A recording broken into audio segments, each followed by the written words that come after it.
रामचंद्र जी की जय।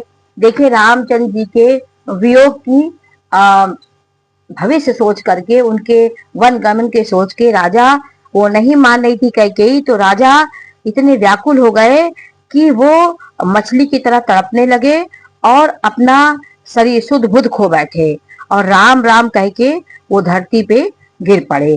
राम में दोहा नंबर 34 में है कि राजा ने देखा कि रोग असाध्य है, तब वो अत्यंत आर्तवाणी से हा राम हा राम हा रघुनाथ कहते हुए सिर पीटकर जमीन पर गिर पड़े। व्याकुल राव शिथिल सब गाता, करिनी कलप तरु मनहु निपाता। राजा व्याकुल हो गए, उनका सारा शरीर शिथिल पड़ गया, मानो हथनी ने कल्प वृक्ष को उखाड़ दिया हो। कंठ सूख गया है, मुख से बात नहीं आ निकलती, मानो पानी के बिना पहिना नामक मछली तड़प रही हो। एक पहिना मछली होती है, वो पानी के बिना बिल्कुल नहीं रह पाती, उसी प्रकार राजा तड़पने लगे। कैकेयी फिर कड़वे और कठोर वचन बोली, मानो घाव में जहर भर रही हो। कहती है कि जो अंत में ऐसा ही करना था तो आपने मांग मांग किस बात पर कहा था, मांग किस बल पर कहा था, वर मांगने के लिए, क्योंकि उस समय भी वो ये कल्पना नहीं कर पाए थे कि इस प्रकार वर होगा। उन्होंने कहा मांगो, दुनिया में जो चीज तुम्हें चाहिए मैं देने को तैयार हूँ। राजा ने हे राजा, ठहाका मारकर हंसना और गाल फुलाना, क्या ये दोनों एक साथ हो सकता है?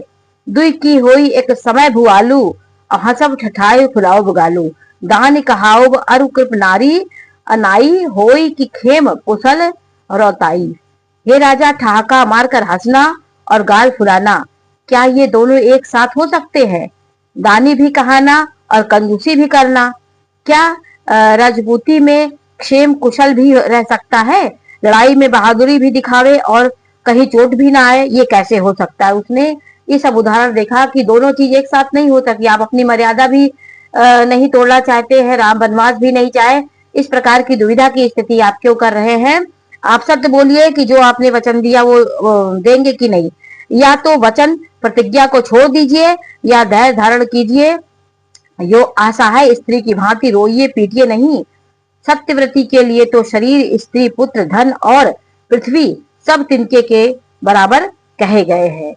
देखिए इसमें कैकेयी जी कह रही है, कैकेयी कह रही है कि इस प्रकार उसने अपने चोट, अपने वाणी की वाण उनको मार रही है और उनको घायल करती चली जा रही है। भावी जो होना होता है उसी प्रकार व्यक्ति उसी प्रकार भागने लगता है। उसकी बुद्धि एकदम खराब हो गई थी।